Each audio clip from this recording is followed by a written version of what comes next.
اعوذ باللہ من الشیطان الرجیم، بسم اللہ الرحمن الرحیم۔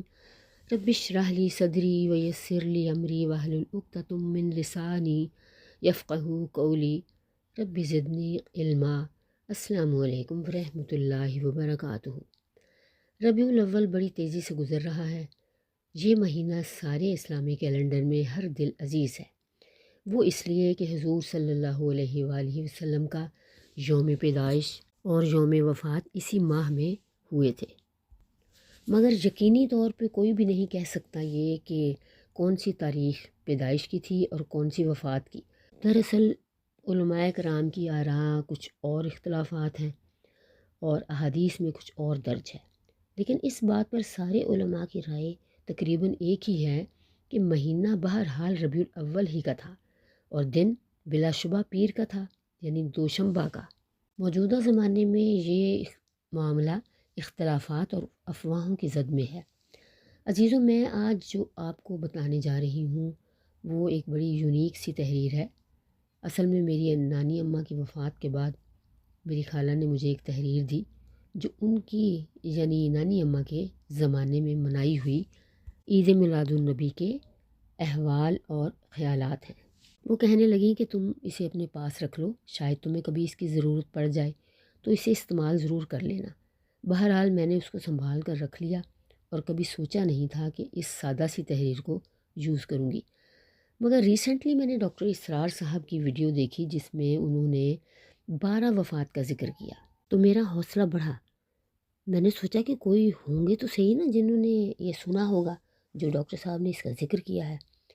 چنانچہ میرا حوصلہ بڑھا تو میں نے سوچا وائی ناٹ، میری نانی اماں کے احوال بھی سنائے جانے چاہیے 12 وفات کے بارے میں۔ اب ڈاکٹر صاحب مرد ہیں تو وہ اپنے ہی انداز سے بتا رہے تھے کہ مرد کیا کیا کیا کرتے تھے، یعنی کیسے 12 وفات کا ایونٹ منایا کرتے تھے، اور میری نانی اماں چونکہ خاتون ہیں تو وہ اپنے انداز سے بتائیں گی کہ خواتین کیسے مناتی تھیں۔ دراصل میری نانی اماں بڑی پڑھی لکھی، انٹلیکچوئل، مہذب اور ہر دل عزیز خاتون تھی۔ اس زمانے میں ٹیچنگ کیا کرتی تھیں، سلائی، کڑھائی، کروشیا، ہر کام میں ماہر تھیں۔ اکثر خواتین اس زمانے میں ایسی ہی ہوتی تھیں، ٹیچنگ کوئی کوئی کرتی تھی، پڑھی لکھی کم ہوتی تھیں۔ آگے کا احوال آپ انہی کی زبانی سنیے۔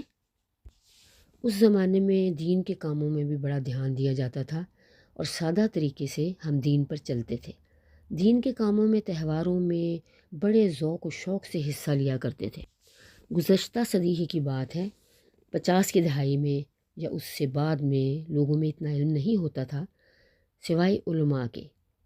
دین کی بات کر رہی ہوں۔ بچوں کو بھی قرآن وغیرہ پڑھانے کے لیے اور ہی طریقے ہوا کرتے تھے، یعنی ٹیچرز، مولوی صاحب آ جاتے تھے گھر میں یا ویسے بھی لوگ پڑھا لیتے تھے۔ زیادہ تر خواتین ہی اکٹھے بچوں کو پڑھایا کرتی تھیں اور سب محلے کے بچے بھی ساتھ بیٹھ کر قرآن پڑھ لیا کرتے تھے۔ بلکہ ہم نے بھی اپنے بچوں کو پڑھانا خود ہی شروع کیا تھا اور خود ہی ان کو قرآن پڑھایا، اپنے بچوں کے ساتھ دوسرے بچوں کو بھی پڑھایا، نماز پڑھنا بھی سکھایا۔ جب خود نماز پڑھتے تھے تو بچوں کو ساتھ کھڑا کر لیتے تھے تاکہ ان کو عادت ہو جائے، اور محلے کے بچے بھی ساتھ ہی کھڑے ہو جاتے تھے آگے۔ حفظ کرنا بھی بہت کم رواج تھا، حفظ کرانے کا ترجمہ بھی بہت کم پڑھا جاتا تھا۔ مجھے تو یاد ہی نہیں کہ 12 ربیع الاول کا نام یعنی 12 وفات کا نام عید میلاد النبی کب پڑا۔ اس وقت اسے 12 وفات ہی کہا کرتے تھے، یعنی وفات حضور کی اور تاریخ ربیع الاول کی۔ یہ تاریخ وفات کی تھی یا پیدائش کی تھی یہ کسی کو بھی معلوم نہیں تھا، مگر 12 ربیع الاول کو سیلیبریٹ ضرور کیا جاتا تھا، وہ بھی نہایت سادہ طریقے سے۔ زیادہ تر خواتین اس فیلڈ میں ہوتی تھیں، مرد حضرات اپنے کاموں میں مشغول ہوتے تھے۔ یہ نہیں ہوتا تھا کہ وہ بالکل ہی غافل ہوتے تھے، پورا مہینہ ہر دن کسی نہ کسی کے گھر میں کھانا وغیرہ بنتا تھا۔ محلے کی ساری خواتین اور بچیاں انوائٹڈ ہوتی تھیں، اور بچیاں بہترین ناظرہ قرآن پڑھی ہوئی ہوتی تھی، اور وہ پھر پہلے قرآن خوانی کرتی تھیں، اس کے بعد نعت خوانی ہوتی تھی، دعاؤں کا سلسلہ چلتا تھا، درود شریف پڑھا جاتا تھا، بہت کچھ پڑھا جاتا تھا اور بڑے اطمینان اور سکون سے۔ اس کے بعد اللہ کے نام پر کھانا تقسیم کیا جاتا تھا، غرباء کے گھروں میں پہنچانا، باہر کھڑے ہوئے لوگوں کو بھی دینا کھانا۔ جتنے لوگوں کو جو ممکن ہو سکتا تھا دے کر پھر خود سارے کھانے بیٹھ جاتے تھے۔ مرد حضرات کو گھروں میں کھانا بھیج دیا جاتا تھا تاکہ وہ سکون سے کھا لیں۔ کھانے بھی کوئی انواع و اقسام کے نہیں ہوتے تھے، یہی زیادہ سے زیادہ کبھی چنے کا پلاؤ، گوشت کا پلاؤ یا سالن روٹی یا زردہ وغیرہ ایسے ہی کچھ ہوتا تھا۔ پھر باقاعدہ روزے بھی رکھے جاتے تھے۔ بڑا اچھا ماحول تھا، خواتین اور بچوں کی اچھی خاصی تربیت ہو جاتی تھی، تعلیم حاصل کرتی تھیں بچیاں۔ اس زمانے میں ٹی وی یا کوئی اور مصروفیت ہوتی نہیں تھی، بس مل بیٹھنے کا یہی ایک بہانہ ہوتا تھا، تو کسی ایونٹ پہ اکٹھا ہو گئے اور اچھے کام کر لیے اور مل بیٹھ کر خوشیاں بٹور لی۔ اس وقت علم حاصل کرنا بہت مشکل تھا، یہ ذرائع نہیں ہوتے تھے جو آج کل ہیں۔ اس وقت مال و دولت کم تھا، کم ذرائع آمدنی، مگر زندگی بڑے پرسکون اور آرام سے گزرتی تھی۔ ہر شخص راضی برضا ہوتا تھا، نہ کم آمدنی کا شکوہ اور نہ زیادہ اخراجات کا رونا۔ اب آج کل دیکھ لیجئے، ہر جگہ اچھے جابس ہیں، اچھی آمدنی ہے، لاکھوں کی آمدنی ہے، پھر بھی اخراجات کا رونا ہے، کیونکہ اخراجات زیادہ ہیں، اپنی استطاعت سے زیادہ اخراجات کیے جاتے ہیں۔ ہر کوئی ہر وقت دولت بڑھانے کی فکر میں ہے۔ میں اپنے زمانے کی بات آپ کو بتاؤں کہ ہمارے خاندان میں پڑھائی ضروری تھی، میٹرک تو کم از کم کرنا ہی ہوتا تھا، لڑکیوں کو بھی اور لڑکوں کو بھی۔ اس سے آگے جس کا جی چاہے کالج میں چلا جائے، جو بھی پڑھنا چاہے وہ پڑھ سکتا ہے، لیکن میٹرک ضروری ہے۔ اور بچیاں اگر چاہیں تو آگے پڑھ لیں، ورنہ گھر کے سارے کام سیکھیں، کھانا پکانا اور اس کے علاوہ سارے کام۔ سب پریشانیوں کا حل یہ ہے کہ اللہ سے لو لگائیے۔ گھر میں جب داخل ہوں تو سورہ فاتحہ پہلے بسم اللہ پڑھیے، پھر سورہ فاتحہ، پھر سورہ اخلاص پڑھیے۔ برکت گھر میں ساتھ ساتھ آئے گی اور پریشانی نکل جائے گی۔ کھانا کھاتے ہوئے بسم اللہ سے شروع کریں، کھانا پکاتے ہوئے بھی بسم اللہ سے شروع کریں۔ کھانے میں برکت ہو جائے گی انشاءاللہ، اور پیسے کی کمی کی شکایت نہیں ہوگی۔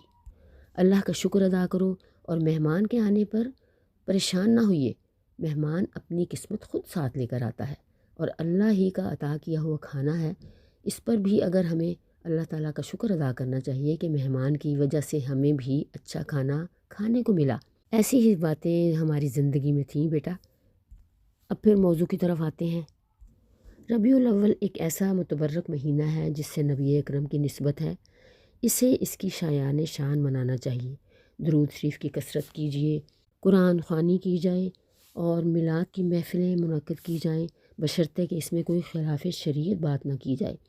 حضور کی سیرت بیان کی جائے، اللہ تعالیٰ کی بڑائی بیان کی جائے، اور کوئی شرک کی بات نہ کی جائے۔ شرک سے پرہیز کیجیے، حسب توفیق کھانا بنائیے، مگر غرباء کو ضرور کھلائیے، سادگی اپنائیے بہنوں بھائیوں، اور دعائیں کیجیے کہ قیامت کے دن اللہ تعالیٰ ہمیں اپنے پیارے نبی کی شفاعت نصیب کرے۔ اس کے لیے دعائیں کیجیے۔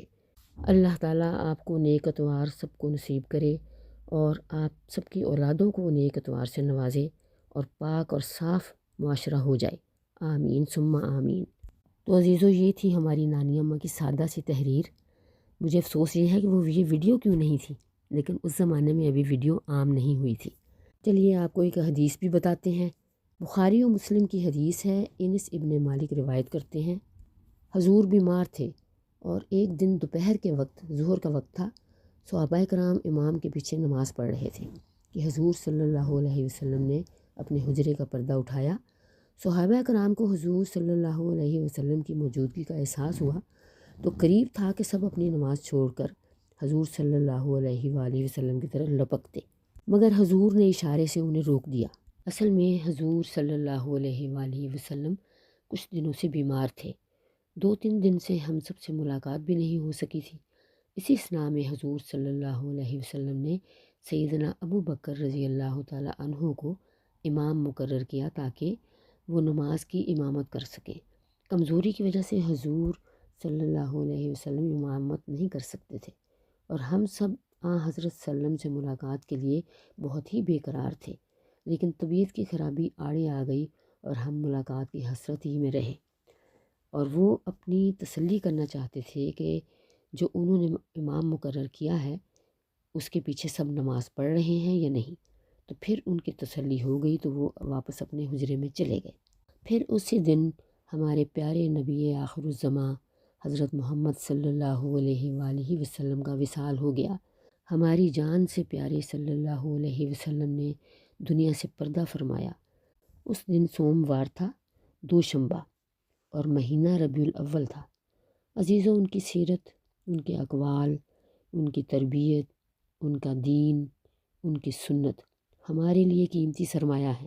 حضور صلی اللہ علیہ وآلہ وسلم جو نقوش ہمارے لیے چھوڑ کر گئے ہیں، ان پر ہمیں چلنا چاہیے تاکہ جنت کا راستہ ہمارے لیے آسان ہو جائے۔